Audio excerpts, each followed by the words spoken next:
Good morning there, Sons of Liberty fam. It's Mikey. Big Sarge is out getting me some catnip or something. At least he better be. So today, I'm going to teach you how to protect yourself from a surprisingly dangerous, non-lethal weapon that is showing up more and more at protests, and have definitely been seen with the ICE Gestapo.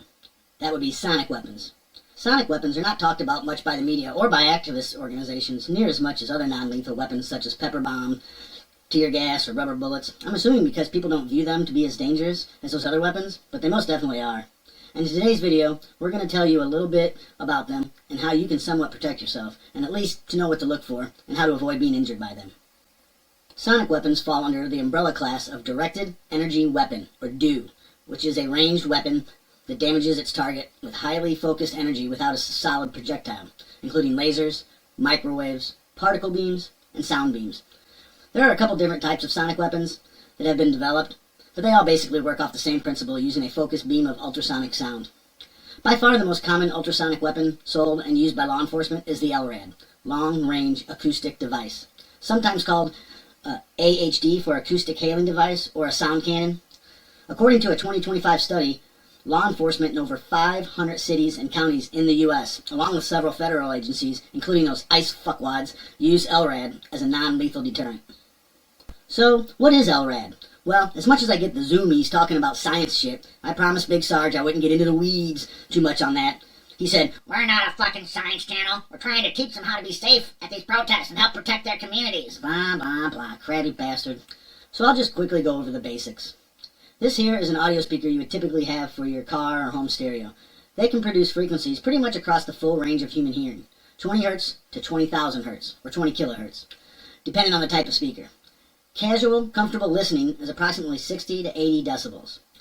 Loud listening, levels that might get complaints from the neighbors, like if you play it late at night, around 80 to 90 decibels. And extreme loudness levels you may hear at a concert or in those car stereos bumping down the street with the loud-ass basses.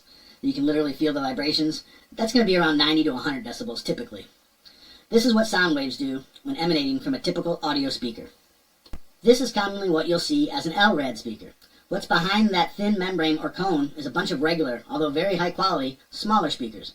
They operate in the upper range of 15,000 to 20,000 Hertz. There is a cluster of inner and outer speakers. The inner cluster will produce an ultrasonic modulated audio signal.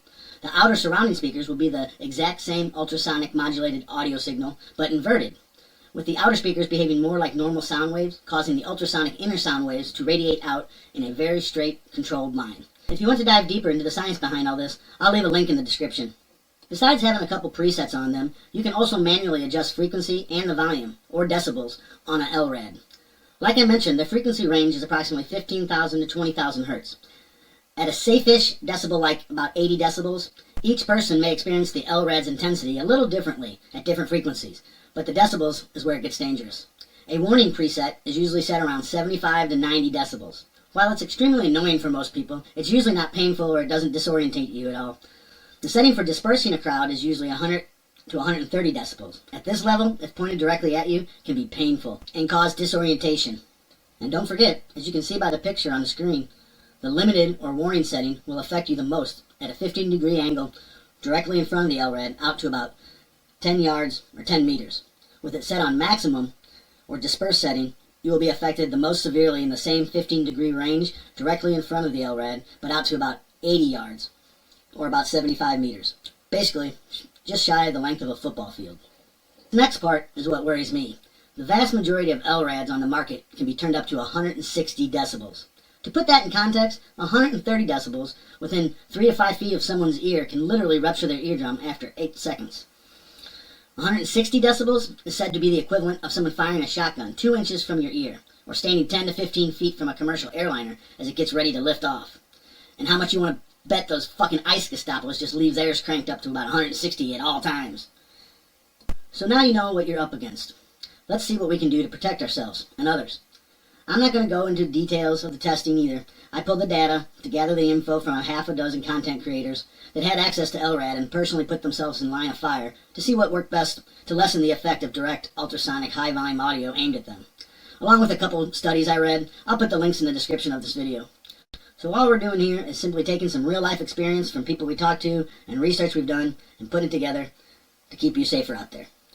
I'm going to go from the least effective to the most effective And starting off, across the board, unfortunately, we have noise-canceling headphones. They did almost nothing, with some testers saying they couldn't even tell the difference when wearing them to having no ear protection at all. One of the brainier testers said it had to do with the way headphones canceled noise, that it just allows the ultrasonic audio right through. Which makes sense, because the next one on our list is regular hearing protection, like the earmuff style or the little foam things you put in your ear, pretty much what you'd see at a gun range. While they didn't offer much relief from the LRAD, most testers said it was not quite as bad as not having anything at all on. Next up is a helmet or a hard hat with full face shield. The face shield seemed to deflect a little bit of the ultrasonic waves, but most testers reported only about 20% relief compared to nothing at all.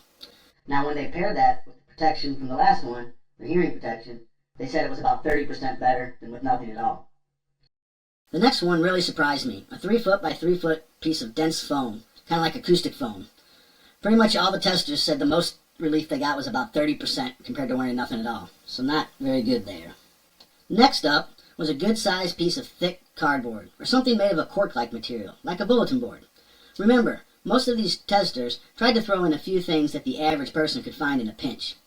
Almost everyone said it was fairly decent, but not great, about 35 to 40% relief, especially if holding the less shiny side in. Remember that part.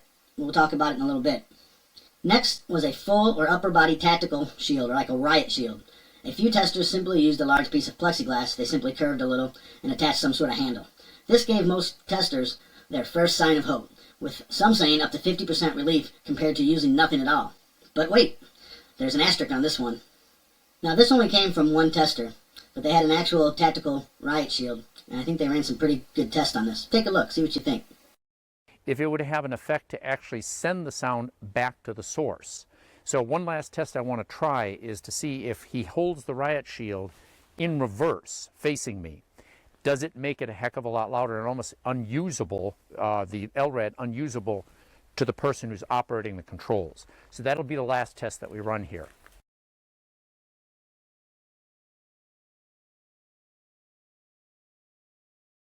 That works. That is impressive, and it's very, very directional. When he took the riot shield and he was using it the way that it's intended to be used, I could definitely detect an increase in sound pressure, but again, with this protection behind the device, no problem. When he turned it around and it acted as a cylindrical reflector, it was highly directional. When he would move it around, I wouldn't notice anything, and then all of a sudden it would peak, and it got a lot louder, to the point where I actually had to throw my hand up, uncle. Were you noticing that you still had the same level of protection when it was in that direction, or not really a difference? There's a difference. It's less than 5%. You can't really tell. So you could use a riot shield in reverse, but it affects the person on the other side more aggressively. So that's kind of interesting. We're not trying to create weapons. What we're basically doing is having a lot of fun messing around with the different kind of effects of these different ways to deal with the acoustic pressure from a really powerful device like this. Okay, and now the final one, which proved across the board, weirdly enough, to relieve the intensity of the LRAD better than any of the others. Drum roll, please. A simple cardstock piece of protest board, the ones protesters use to make signs, and you can pick them up at Walmart for a couple bucks. There is one caveat, though. With these, there is a big difference in its effectiveness depending on which side is facing away from you and back towards the LRAD. It must be the laminated or more shiny side of the poster board facing outward. Now with the dull side facing out, there's still a little protection, but only about 20 or 30%. But with the shiny or laminate side facing out, people reported up to 80% relief from the ultrasonic sound waves, along with it affecting the person operating the LRAD if it's pointed in their direction. A couple more things to consider. All of these methods are going to vary for each person, depending on the sensitivity and structure of your inner ear, to the exact type of product you're using, along with other factors like laminates or paint, or how the product was designed or built. Also, if you're using the poster board or the reverse shield, be very mindful of where it's aimed at. Back at the LRAD and the ICE Gestapo? Have at it, hoss. But try not to just haphazardly hold it up to and fro where it could be aimed toward a fellow protester or maybe someone innocent. So ultimately, due to the ease of obtaining and the cheap price, our advice would definitely be a poster board. The shinier or more laminated one side is, the better. And if you pair that with some basic ear protection, you should be in pretty good shape. Remember though, even at 75 to 80% relief, you could still feel disorientated or feel some pain, especially over an extended period of time if an ICE agent has it out for you. None of these methods are designed to keep you in the fight or at your current location. If they employ LRAD, the best bet is to get away from it as soon as possible. Also, as you're walking away from the LRAD, don't go in one straight line. Make sure you're going to the side, kind of in a perpendicular angle, so you avoid any straight beams from the LRAD itself, so you can avoid that as you're clearing the area. Also, have an exit strategy, and definitely have a rendezvous point or a meetup location pre-planned, because the LRAD will scatter people in all directions and cause a lot of confusion. Be safe out there, keep that head on a swivel, and oh yeah, fuck ICE. Mikey out.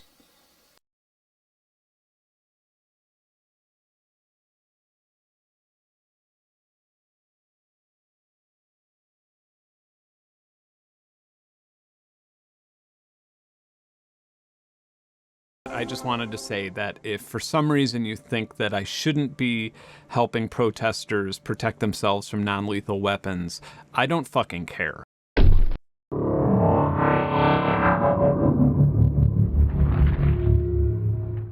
Time for the throw button!